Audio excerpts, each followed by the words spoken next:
I'm just a human being, as you are. No more nor less, but totally devoted to this struggle for equality and justice, to see if we can save the planet. 운동 생활하는 사람이 처음 나타났다.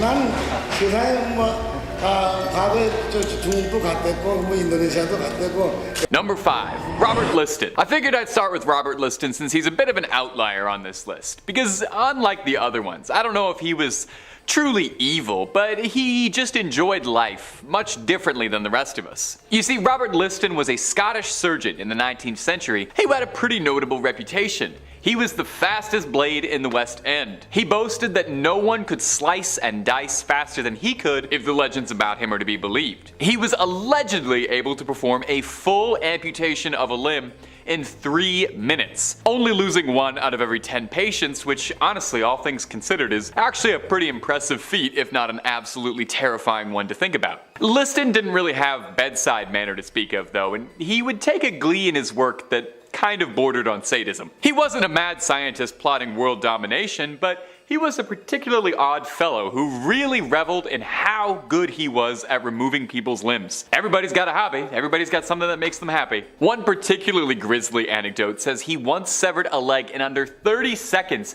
and gleefully laughed to his crowd of spectators, "Time me, boys!" So evil? I don't know, maybe not. Questionable? Absolutely. Would I hang out with this guy? Probably not while he was working. The issue with Liston is that while he definitely had speed, and no one could argue that, accuracy was not always his strongest suit. Frequently, his rush work would result in his patients having unnecessary complications and conditions such as dying. Perhaps unsurprisingly, Liston has the world's only surgery with a 300% mortality rate. In one occasion, he was working so quickly and carelessly that he amputated his assistant's own fingers off while attempting to sever a leg.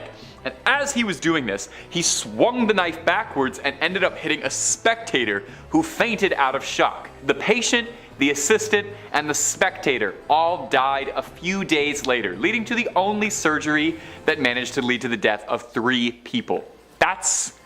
That's an impressive record, if nothing else. And my friends, if you'd like to hear more freaky stories, true crime, cryptid sightings, UFO conspiracies, and just about everything scary under the sun and above it, why don't you give Top 5 Scary a subscribe for the best scary content on the net, and keep on screaming. Alright, moving on. Number 4, Jose Delgado. Do you think you could control a bull?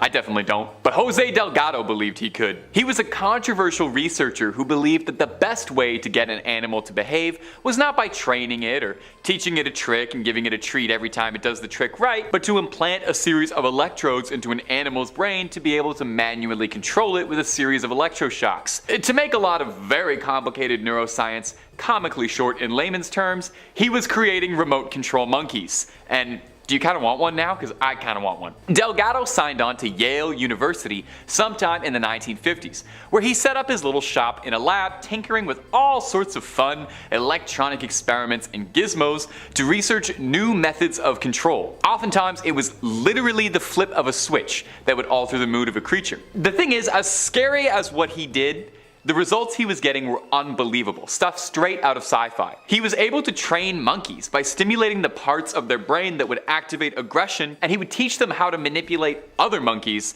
that were threatening them by flipping the switches of their aggression. It's nuts. Did you watch Westworld? I know you probably watched the first season at least. I've seen the viewership numbers. You know how in that show they could use those little tablets to open up like a cowboy robot's personality and alter all those stats like aggression, romance, bravery, etc, etc. Well, that's kind of what Delgado was doing, only on chimps instead of Evan Rachel Wood. One controversial experiment involved generating a painful sensation in a chimp's brain every time it produced a particular brain signal, which eventually led to the chimp learning not to think like that. Woof. Delgado's most infamous trial though was the one I mentioned at the beginning, stopping a bull in its tracks. He stood in front of a bull and, like the matadors of legend, stared it down and used a shortwave radio and a series of electrodes to freeze it in place. Johnny Knoxville would have loved that. Now, despite the controversial nature of his work, which inspired quite a good amount of debate and discussion about ethics, Delgado maintained up until his dying day that the work he was doing was for the benefit of mankind. He wasn't trying to develop mind control, nor did he see his experiments as a way to influence people, but rather he saw his work as a way to overcome mental illness eventually, and cure brain disorders, and also probably save the lives of a lot of bullfighters. Number 3. Giovanni Aldini. So I don't want to spoil too much about this guy right away, but all I'll say is that Giovanni Aldini would end up being the source of inspiration for the character of Victor Frankenstein from Mary Shelley's famous sci-fi novel. So you can probably sort of guess what kind of things this guy was gonna get up to without even having to listen to the next 2 minutes,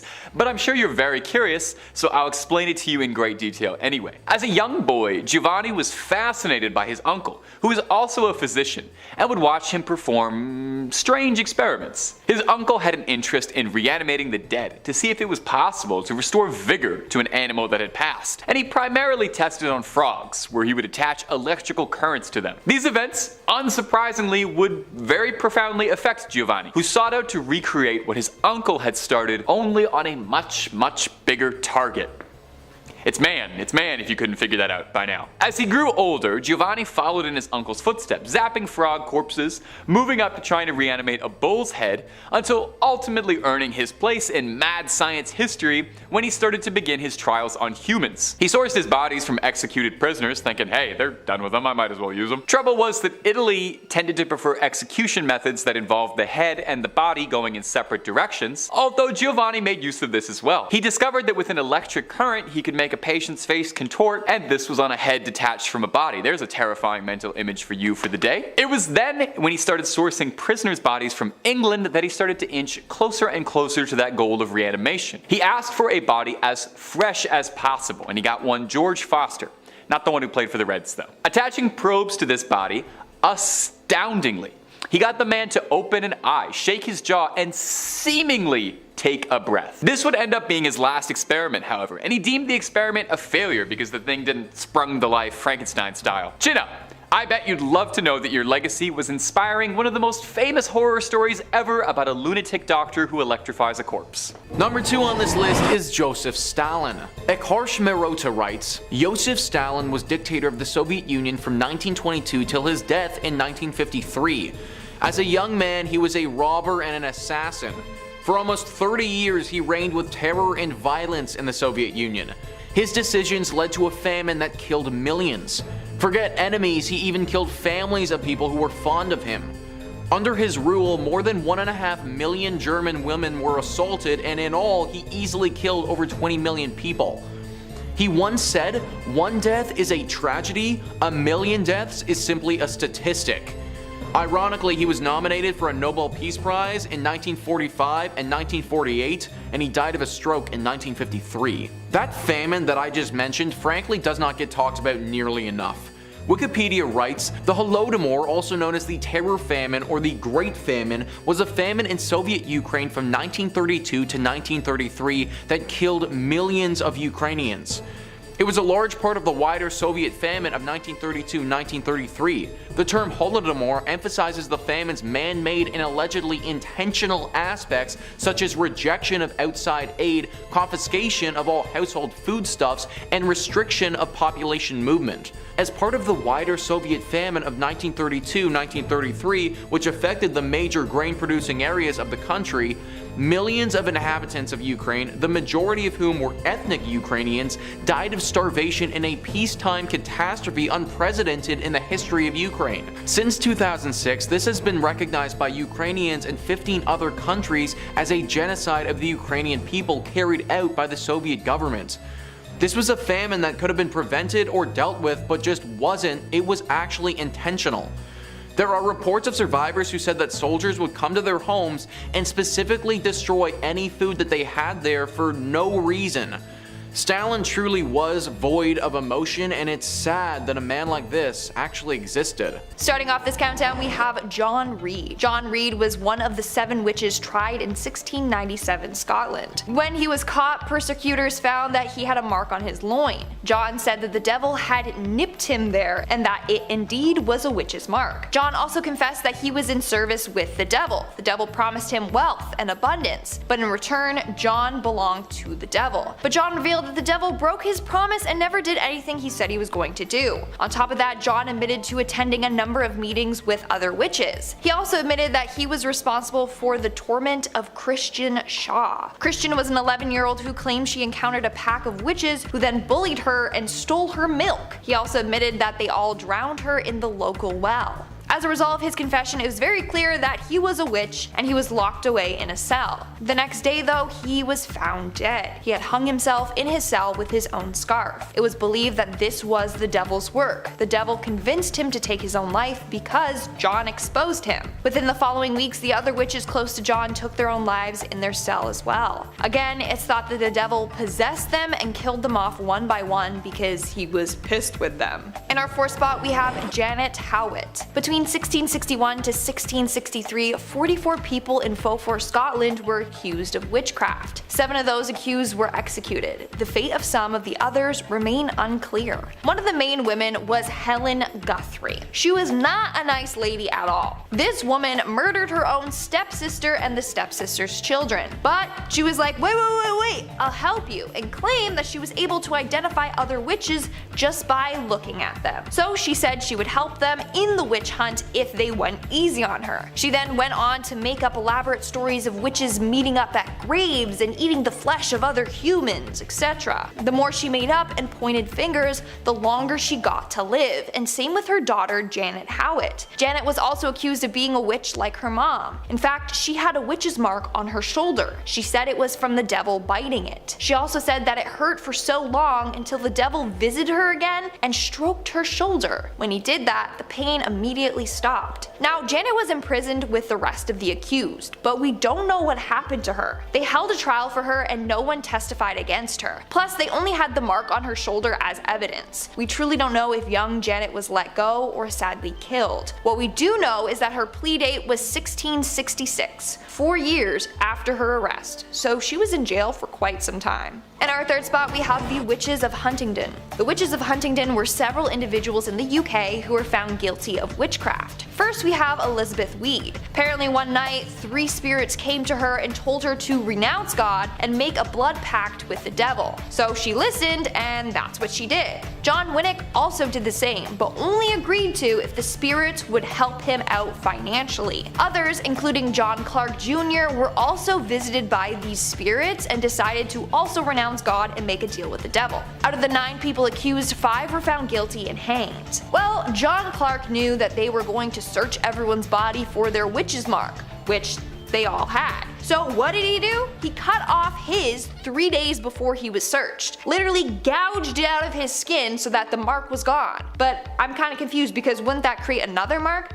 I don't know, but I think he was let off the hook while he watched his friends be killed. He literally said, and I quote, "It was foolish to let the authorities find their marks. I cut off mine 3 days before I was searched." He then denied ever making a pact with the devil or being a witch, even though he was. Number 2, the Blair Witch. Perhaps one of the most pervasive witches in pop culture after the Wicked Witch of the West, the Scourge of Maryland, the Blair Witch.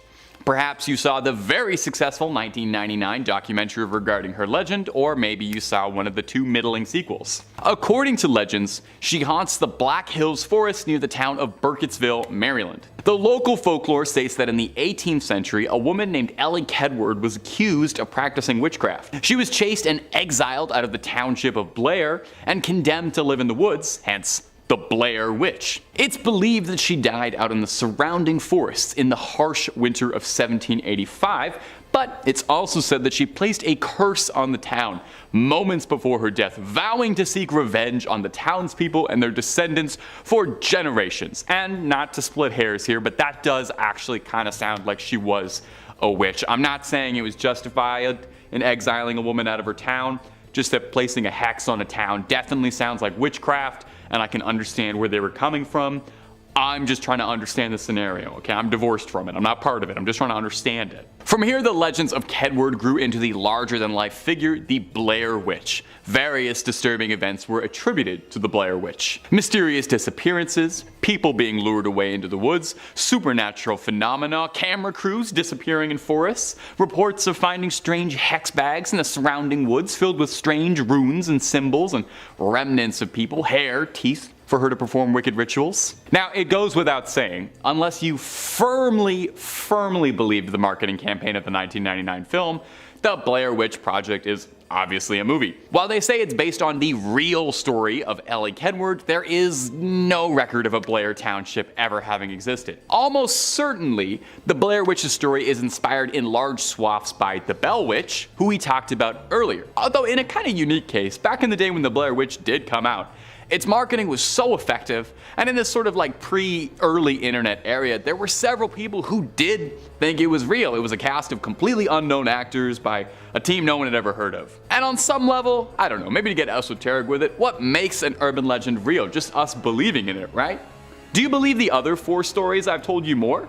They're no less fictional. My only source was the internet for all of those. So, I'm just saying, open mind. Number 1, La Bruja de Caxish. And our final witch for today is going to be La Bruja de Caxish, a well-known urban legend from Peru, specifically from the coastal town of Caxish near the city of Ica. The legend revolves around a reputed witch who lived during the colonial era. According to legend, La Bruja de Caxish was an enigmatic woman with exceptional powers and knowledge of witchcraft. She was believed to possess both healing abilities and the abilities to cast curses. She multi-specced. It was said that she used various herbs, potions, and rituals to perform her magic. Now, one of the most interesting aspects of this legend is this belief that La Bruja de Caxish had a physical deformity, specifically a hunchback. And if there's one thing we love in an urban legend, it's a bit of a physical deformity. It makes it that much more believable and scary.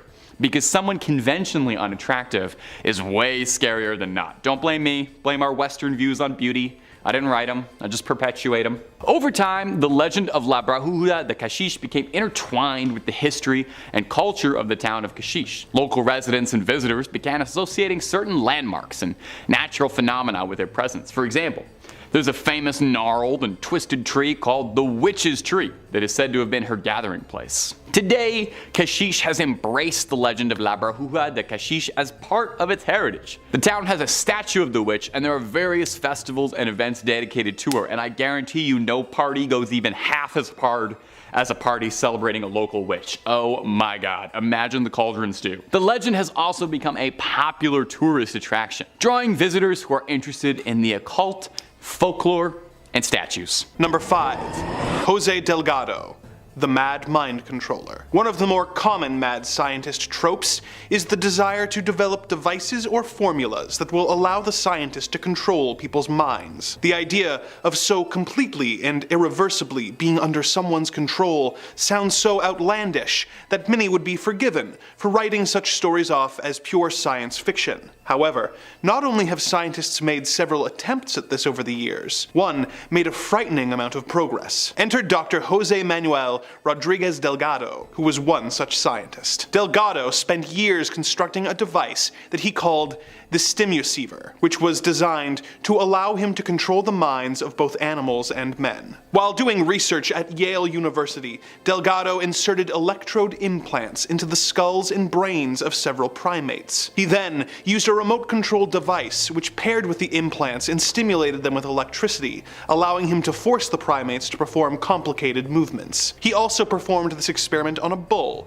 who he got into the ring with. When the bull charged him, he used the device to cause the bull to stop at his will. Delgado hooked up 25 people to his device, and though he couldn't make them move how he wanted to, he was able to control the people's aggression levels. This was not enough for Delgado, as he wanted to achieve total control, once being quoted as saying, "Man does not have the right to develop his own mind. This kind of liberal orientation has great appeal. We must electrically control the brain." Someday, armies and generals will be controlled by electric stimulations to the brain. I don't know about you, but wishing to create an army of mind-controlled soldiers is taking it too far. Number 4.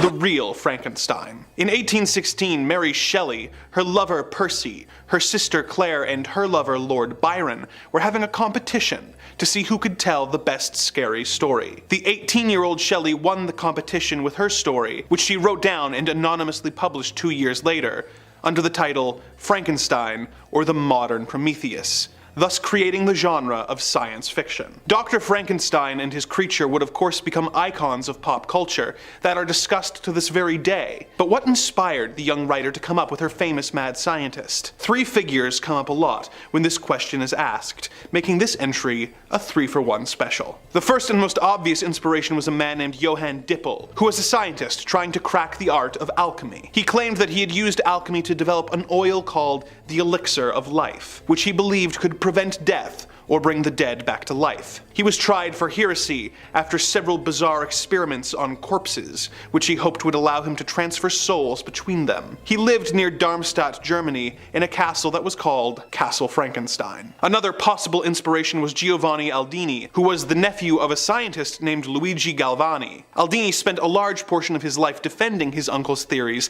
that electricity was the vital life force both science and alchemy were searching for. He did this by traveling across Europe and providing demonstrations as he hooked up the dead bodies of animals and the severed body parts of recently executed criminals to batteries and made them move. The convulsions caused by that much electricity traveling through a dead body gave the appearance of reanimation, and he shocked and delighted audiences. The next was a Scottish scientist named Andrew Urey, whose work drew international headlines around the time that Frankenstein was written. He believed that if the phrenic nerve were stimulated by electricity, he could bring the dead back to life, and he resolved to try this on the body of a convicted and executed murderer named Matthew Clydesdale. As he wrote of the experiment, when the supraorbital nerve was excited, every muscle in his countenance was simultaneously thrown into fearful action. Rage, horror, despair, anguish, and ghastly smiles united their hideous expressions in the murderer's face, surpassing far the wildest representations of Fuseli or a Keane. At this period, several of the spectators were forced to leave the apartment from terror or sickness, and one gentleman fainted. Though his experiments were shocking and impressive, they were ultimately failures, and Urey was forced by the church to immediately stop his work, as they were viewed as an affront to God. Instead, he went on to revolutionize the way volumes were measured, and made a working thermostat. Number 3.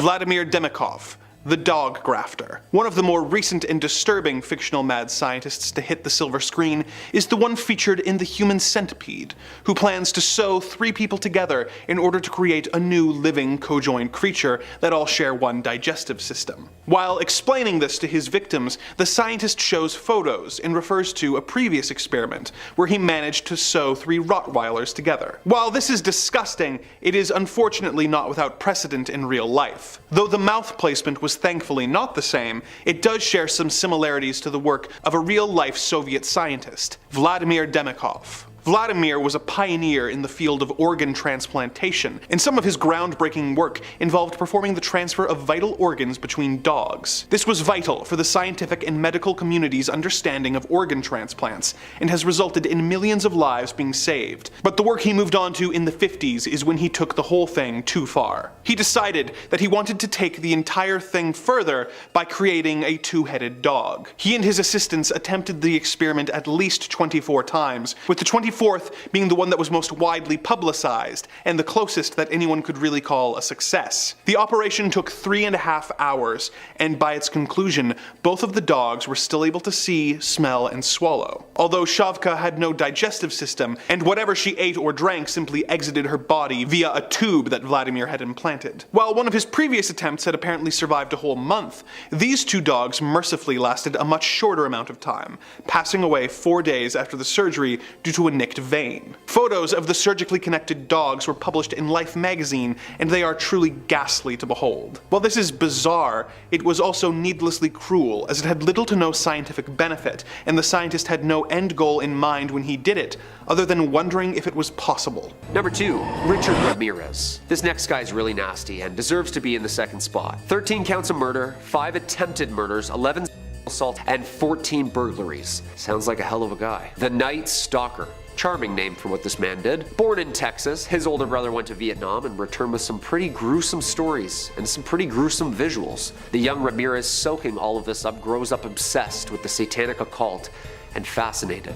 He made various references to Satan during his legal proceedings. His trial began in 1989, and he was convicted of 13 murders and a variety of other crimes. Nearly 2 months later, he was sentenced to death, with the judge stating that his crimes showed, quote, cruelty, callousness, and viciousness beyond any human understanding. And the worst part was that he made most of his victims pray to Satan and swear on Satan that they were going to tell him the truth whatever he asked. I'm not really going to get into the sick details of really what this man did, nor will I with the number 1 spot, but it involved hammers, machetes, ropes, knives, guns, you name it, anything violent. He was an absolute nasty creature that liked to torture his victims and really drive the satanic love for you-know-who. First responders would have taken pictures of numerous satanic symbols drawn on the walls in almost a ritualistic reenactment. He was captured by the use of the huge media surrounding his story on the way to take his next victim's life. His trial was truly a disgusting display of media attention, one of the most expensive court cases to date, losing only to O.J. Simpson. He screamed "Hail Satan" at his hearing and flashed self-harm pentagrams. He died of cancer in 2013. This guy must have signed some sort of book for you-know-who. Coming in at number 1, Charles Manson. Okay, so most of us are all familiar with this man and his famous case amongst American pop culture. Ramirez was said to have been a copycat of this man, and I can see why with all the satanicness. California in the late 1960s. A criminal, musician, and a victim of LSD studies, Charles Manson would go on to start and lead the Manson family cult. A small religious group with unclear motives but lost souls and a ton of drugs, and a father to now a family. In summer 1969, some of the cult members committed murders in LA. Apparently Manson had ordered his followers to kill the people who had lived at the address he had given them for their initiation. The murder of actress Sharon Tate and 4 others in her home on August 8th and 9th, including the La Biancas the next day. Another 2 victims. 4 members of the family committed the murders under Manson's instructions and satanic offering. Manson apparently heard voices that there was going to be a race war brought on by religious disputes, and that these killings were an offering to who exactly?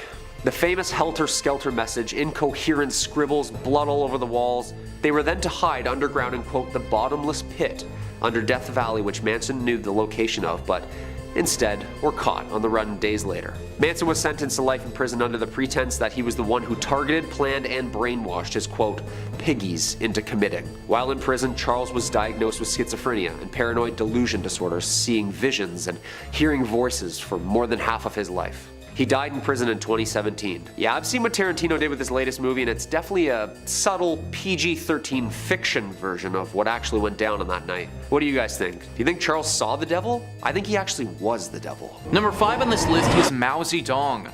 Mao Zedong wanted China to become a superpower, but how he went about it wasn't the best. Loss of life to Mao Zedong really wasn't of much importance to him as long as the end goal was achieved.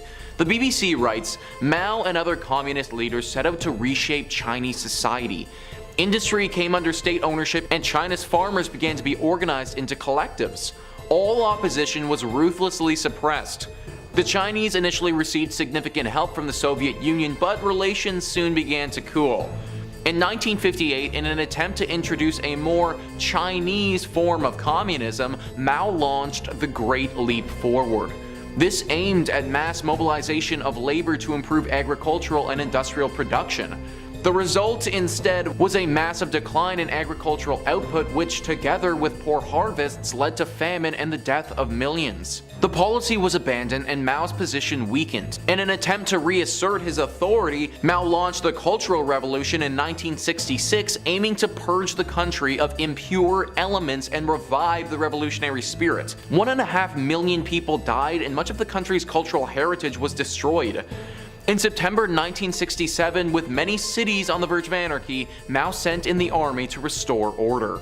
It was in this great leap forward that Mao's rule cost the lives of millions. He wanted to change China into an industrialized nation and implemented tons of unproven agricultural methods. This dropped the food output significantly and led to the Great Chinese Famine. This famine is largely regarded as the deadliest man-made disaster in human history, so yeah, it was pretty bad. Unlike others on this list, Mao for the most part wasn't infatuated with the deaths of citizens. It was just a byproduct of his incompetency and horrible rule.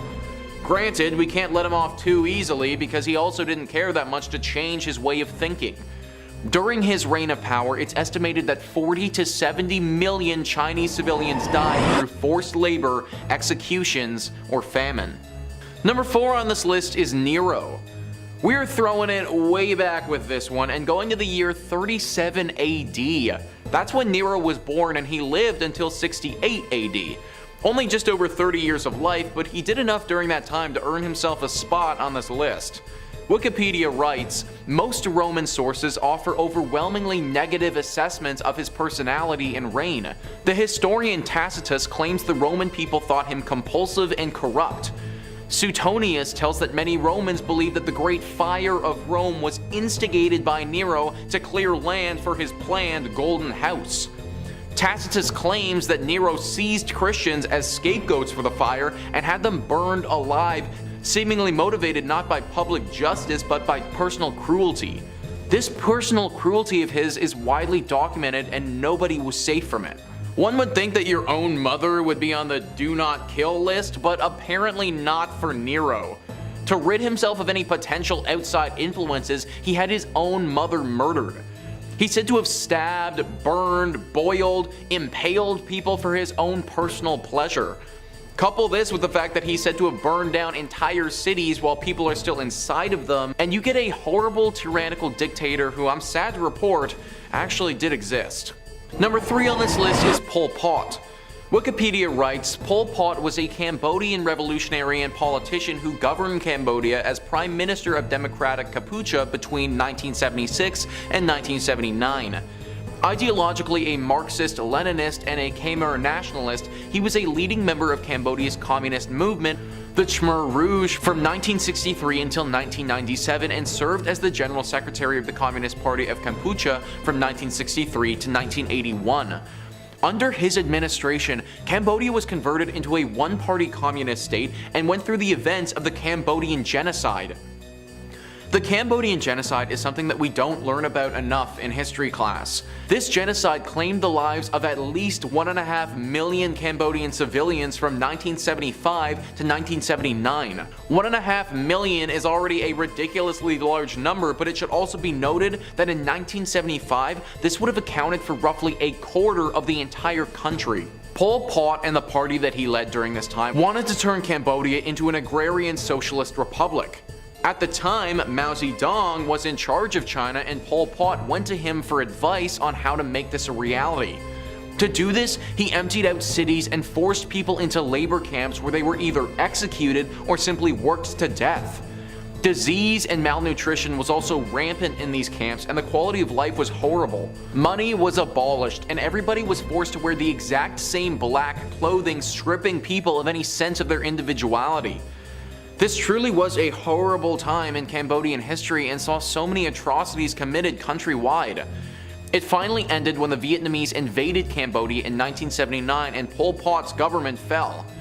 He lived for roughly another 20 years though, finally dying in 1998. Number 2, Albert Krigman. Now I feel like it bears mentioning before I even talk about all the twisted weird stuff that he did to earn his place in this list of evil scientists that Krigman just sounds like an evil scientist name, does it not? Like if you were writing a movie script, Krigman would be the stand-in name for your evil scientist before you could come up with a better one.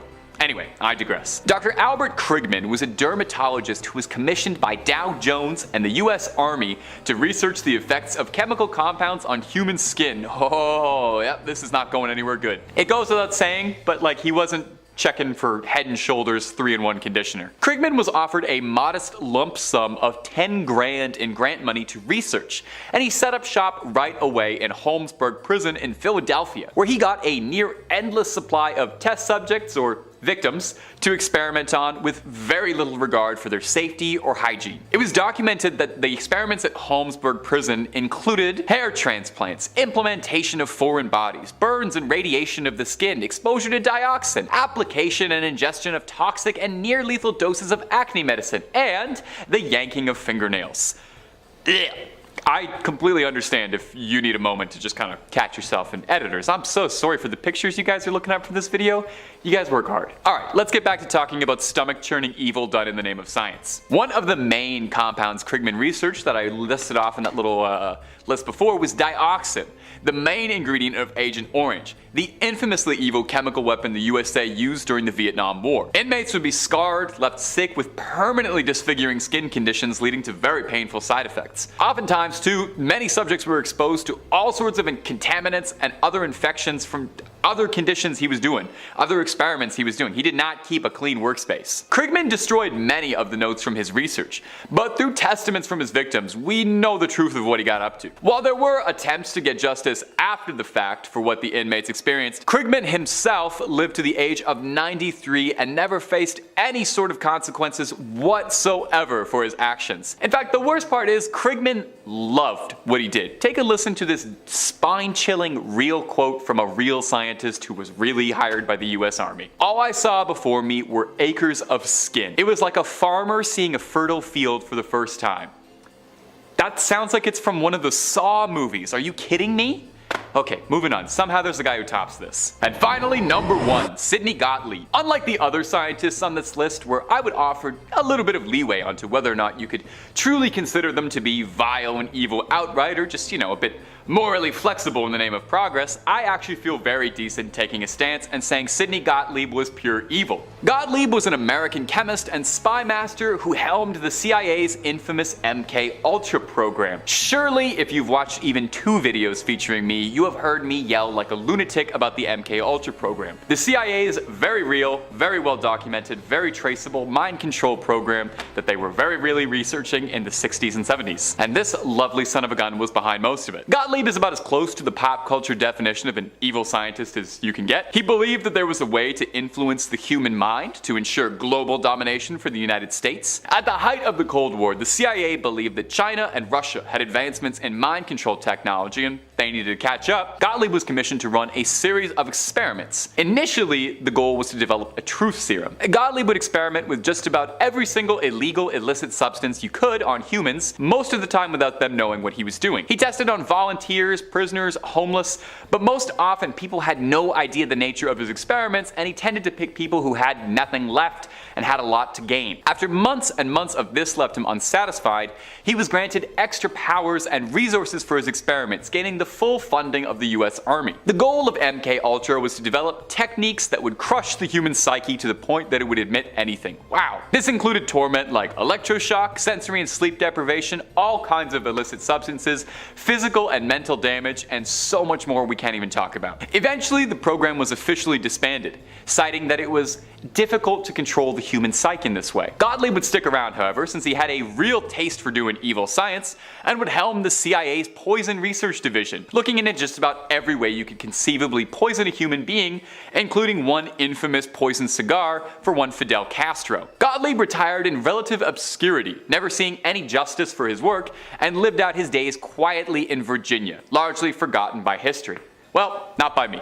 Sorry, if you're the real life inspiration for Papa on Stranger Things, you're gonna be the #1 evil scientist on this list. Number 5, Julie Brown. Our first witch today on the list of which witch is Julie Brown, legendary voodoo priestess of the swamps. New Orleans is filled to bursting with 2 things: the most wondrous advancements in soul food and gumbo technology on the planet, and ghost stories. There's a whole lot of voodoo to go around in Louisiana, and in Manchac they say there's the ghost of an old voodoo priestess named Julie Brown. The story of Julie Brown is an unnerving one. I would certainly hope so, otherwise it wouldn't be on this list. She was said to be reclusive, would sit on the porch of her swamp shack and spend the day cackling, predicting the demise of nearby towns and its residents, singing twisted songs about her death and the apocalypse and the end of days. Despite the fact that she was a kooky old lady singing songs about the apocalypse on her front steps, locals actually feared her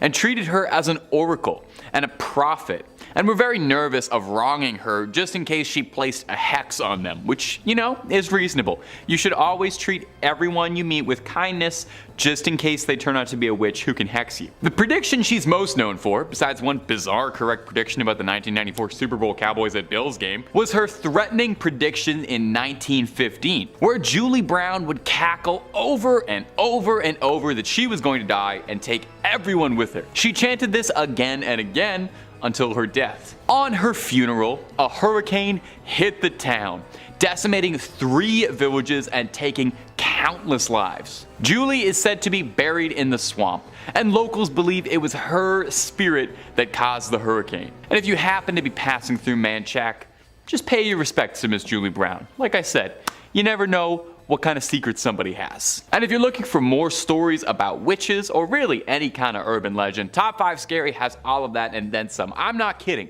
If you can think it up, there's pretty good odds we've done 2 to 3 videos on it. We got something scary for everything under the sun and above it. So hit subscribe. Please make sure you hit that little bell so you don't miss a single scream, but do that after this video because I got 4 more witch stories coming up for you right now. And wouldn't you know it, the next one's about a bell.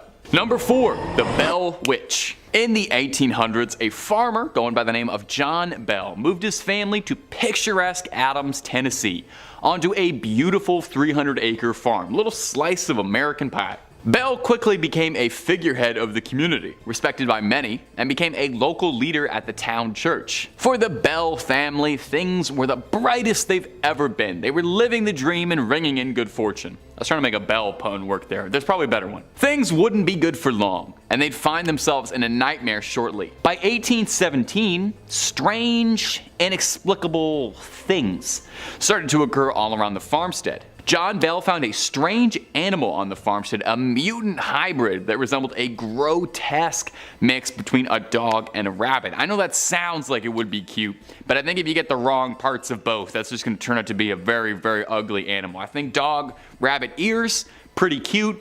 Maybe like dog, rabbit face, dog, rabbit body. I don't know. Mess. Anyway, it was a disgusting thing. The younger members of the Bell family would wake up covered in red scratches all over their bodies at all hours of the day. The family would hear faint whispering and singing that sounded like an old woman singing hymns. Most tragic is the Bells found a mysterious vial of liquid inside their home that no one could explain or understand.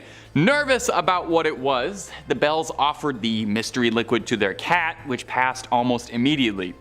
Rest in peace, Bell cat, taken too soon, undeservedly. You didn't deserve to be an experiment for them. For 3 long years, the Bell family was tormented by a mysterious entity that would later become known as the Bell Witch, after the mysterious old woman's humming and singing. In 1820, John Bell quickly grew extremely ill, quickly descending in his health, and would pass away later. At his funeral, the mourners complained they could all hear the laughing of an old woman, mocking and singing the fate of the late John Bell. The farm became a haunted attraction, where it still is to this day, and it even caught the attention of President Andrew Jackson, who in 1819, a year before Mr. Bell's passing, visited to see if legends of the witch were real. Allegedly. As soon as his carriage arrived at the property, the horses refused to budge anymore. The animals can always tell. Number 3, the Black Hag. Our next witch probably has the most impressive title out of any of them, the Black Hag. That is such a cool name for a witch to have. She resides in a church called, oh god. Let me try this. The Monastery. Oh. What, you want to throw that on screen for me? Monastery. How am I supposed to say that? This is the witch's curse. I don't even know about any witchy stuff she does. She tries to get you to say this evil word and then it curses your family. I'm getting a note over here. It says that it's also called the Abbey of the Black Hag. Well, that's what we're going with. We're not calling it that other thing. I'm not doing that. The Black Abbey of the Hag, which as far as I know is the only name this church has ever gone by, was built in 1298. Wow, it's an old church. And was one of the few well-known medieval convents in old Ireland. The remains of the abbey still stand today in a secluded valley, making an already mysterious and supernatural place just that much more atmospheric. The place is called the Abbey of the Black Hag, for God's sakes. You don't name a place that unless it's pretty haunted. Sounds like it's straight out of Dishonored. And while I've got you here, Dishonored 3, when's that happening? Now, it's believed that the last abbess, which is a horrible word, in charge of the abbey practiced witchcraft, and in the scary way. She brought death, misfortune to the surrounding areas. Pope Martin V condemned the abbey. He was not down for witches at all. Catholic Church don't play with witches. The accused witch left to live out in the damp, deserted abbey by herself, which she probably loved because that sounds scary. Over time, her skin blackened, her hair furled, and her soul twisted, leading to the place being named the Abbey of the Black Hag.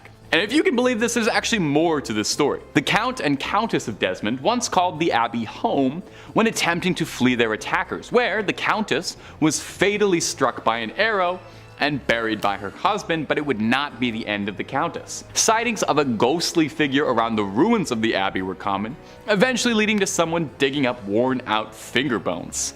And it's said now that a woman's panicked shrieking can be heard in the early hours around the abbey. Moving on to number 2, we have George Jacobs Sr. George Jacobs Sr. was an English colonist who was accused of witchcraft in 1692 during the Salem witch trials. George was quite the man around town. He had several run-ins with the law. He was known for having a violent temper, and in 1677 hit a man named John Tompkins Jr. 2 witnesses said, and I quote, "One blow, and if the latter had not held him by the arms, he would have struck him some more, he being in such a passion." Now, he was fined for this. Then in 1674 he was sued by his neighbor after he chased some of his horses into the river where they drowned. He argued that the horses were trespassing on his property, whereas others thought he just liked wreaking havoc on town. Fast forward several years later, George Jacobs Sr. and his son, George Jacobs Jr. and his daughter-in-law and granddaughter were all accused of witchcraft. Everyone got off except for Jacobs Sr., and that's because he had a witch's mark. His body was searched and they found what was described as 3 teats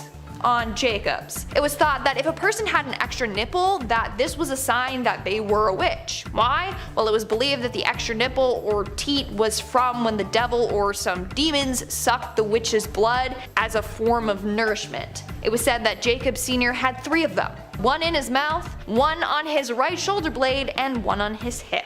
Now, they weren't actually nipples though, it was just a 1/4 inch long fleshy thing protruding from his skin with a sharp point. They proceeded to stick pins in each of them to see what would happen. This was called the witch pricker. Apparently, if you are pricked and you don't have a reaction to getting pricked and you don't bleed, then you are a witch. Well, when they pricked each teat, Jacobs never reacted to it and he didn't even bleed. So he was found guilty on August 5th, 1692 and was sentenced to be hanged along with the other witches. And in our number 1 spot we have Elspeth Rioch. Elspeth Rioch was an alleged witch in Scotland during the early 1600s. When she was 12 years old, she claimed that she was approached by 2 men. One was dressed in all black, the other in green tartan. The man in green told her that if she followed his instructions, that she would be able to obtain magical powers. He told her to boil an egg and use the condensation from cooking the egg and take it and rub it on her eyes with unwashed hands. Sounds like an eye infection to me. He said that this would give her the powers to see and know everything that she wanted. So she followed his instructions and bam, it actually worked. So now I kind of want to go home and try it. I don't know, maybe it will work. And she actually developed clairvoyant skills. When Elspeth was older, she was visited again by the men. This time it was only the man in black. He showed up in her room one night. He told her that he was neither dead nor alive, but trapped between heaven and earth. He also told her that to maintain her magic skills, she needed to act dumb. That way, no one would suspect a thing. They'd be like, she's not a witch, no, she's way too dumb to be one. Well, eventually she was caught. In fact, she got in way more trouble because of her acting dumb. They were all like, she's fully a witch, she tried to trick us, let's kill her. At her trial in March of 1616, she confessed to using her clairvoyant powers to spy on people, and she would also use magical spells to cure illnesses. Furthermore, when they inspected her body, they found a witch's mark. She had what appeared to be a scar in the shape of bite marks on her shoulder. Later she confessed that she was bit by the devil and that was the mark that he left. She was charged with witchcraft and deceiving locals by pretending she was mute. In the end, she was executed by strangulation before having her body burned. Coming in at number 5, Michael Taylor. It's 1974, Yorkshire, England. Michael Taylor, age 31, father of 5 and husband to Christine Taylor. Michael was a well-mannered and caring father and husband. Michael, like anyone, became depressed from a back injury, left him short on work and seeming a little odd and off. After seeking religious advice and a one-on-one session at a local church, Michael started having outbursts and acting aggressively. Puzzled, he sought one-on-one sessions which turned ugly. After apparently changing form and attacking Marie, a young religious leader helping Taylor and unable to remember anything, Michael and the church agreed that an exorcism was necessary. Father Peter Vincent and Reverend Raymond Smith met at St. Thomas and started. It got so violent, he was tied to the church floor. After hours in the middle of the night, the two had managed to exorcise more than 40 demons out of Michael, in which appeared around them as they exited. Violence continued, leaving only 3 demons remaining for the next day. After returning home from the first session, Michael was found now only hours later, naked, in the middle of the street, covered head to toe in blood. Michael had returned home, to which then his wife and family dog lay dead as the police arrived in the AM. His wife, missing her eyes, tongue, and skin from the front of her skull. The dog, torn limb from limb and spread around the home. He was arrested soon after for the death of his wife. Michael had this to say about his late wife in court, quote, "I am released. I am released. It is done. The evil in her has been destroyed." Yeah, that was definitely a vessel for him. He was acquitted on psychological conditions, and jury found that he met his breaking point during the exorcism that night. He was acquitted on insanity and remained in and out of facilities until he passed in 2013. Number 4, David Berkowitz. New York, 1976, and the police were busy on the search for a man shooting couples in the New York area, which had started to become a citywide phenomenon that summer. Brunette women with long hair frantically cut and dyed their hair blonde in fear. The .44 caliber killer was the title the press gave David in his earliest of assaults. After losing his job, David began to experience psychotic episodes and claimed that his neighbor's German Shepherd had begun talking to him and eventually explained to David that he was a demon. He took the name after the pet's owner, Sam. It was this dog who ordered the killings by David and claims that the pet coaxed David into killing. David used this summer to shoot 8 people, resulting in 6 lives and the stabbings of 2 others. Using his .44 caliber bulldog revolver, David sent police on a wild goose chase around New York City with handwritten letters, David mocking the detectives with cryptic messages.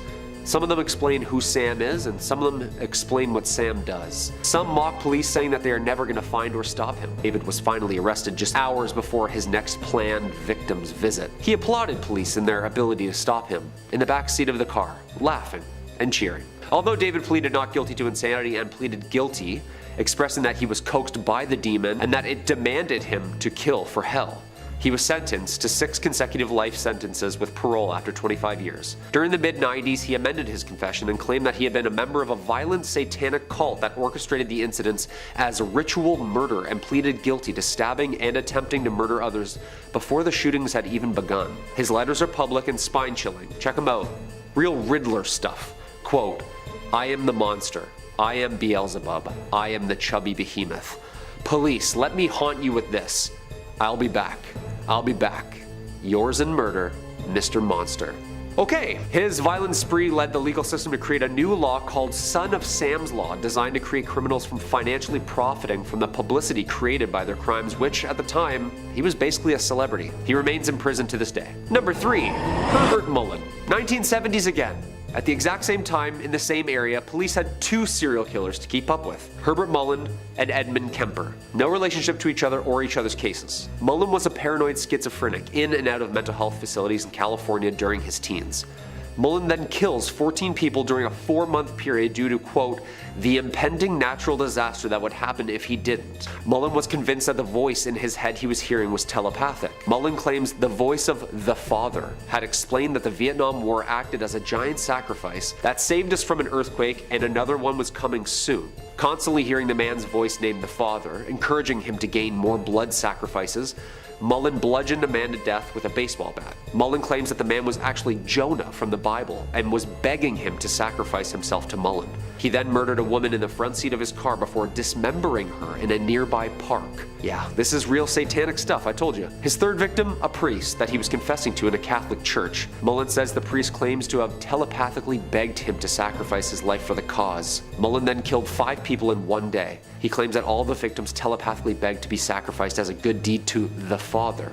Herbert Mullen remains in custody. And who was the father who kept talking to him through all of these people? Number 2, Fritz Haber. Dr. Poison. The German-born chemist Fritz Haber has a somewhat mixed legacy in the scientific community. On the one hand, his invention of the Weber-Bosch process allowed people to use nitrogen and hydrogen gas to synthesize ammonia, which was extremely important for the creation of large-scale fertilization. In fact, this Nobel Prize-winning method is used in 1/3 of all global food production, which feeds almost 50% of the world's population. Basically, without him, it would be impossible to feed as many of the people of Earth as we do. On the other hand, he was also a fierce German nationalist, and when the First World War broke out, he pioneered the development and usage of chlorine and other poisonous gases, to be used to break the deadlocks the Germans had been experiencing in trench warfare of the First World War. When asked about the moral implications of his work, he was quoted as saying, "Death is death by whatever means it is inflicted." Someone who felt he had gone too far with his creation was his wife,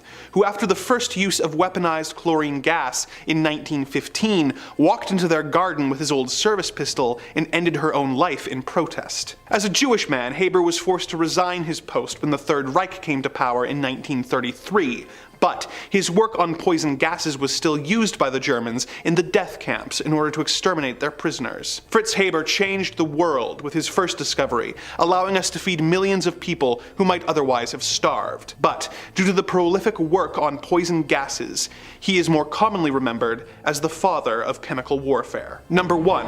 Shiro Ishii, the Professor of Pain. In World War II, Shiro Ishii was a member of Imperial Japan's medical corps who became inspired to pursue truly horrendous methods of germ warfare. Due to his status as an esteemed scientist and general, he was placed in charge of the Japanese government's bio and chemical warfare unit, known as Unit 71, despite the fact that the Geneva Convention had banned such means in 1925. Ishii insisted that the only way that Unit 71 could make meaningful scientific progress was to use civilians as test subjects. Men and women and children were subjected to Ishii's brutal experiments, which were written off as necessary acts in order to bolster the Japanese army and discover potential weaknesses in their enemies by discovering just how much the human body could handle before collapsing. While some prisoners were purposely infected with diseases before having their organs removed so Ishii could study the effects of the illness on the organs without having to factor in decomposition, others were intentionally given gangrene or frostbite, and some were vivisected while still alive, while others had limbs amputated and then reattached to the opposite sides. While he was far from the only person conducting cruel and unusual experiments on prisoners during the Second World War, the case could be made that he was the most insane of them. There is little doubt that he went leagues too far, with his methods not even coming close to being justified by their ends.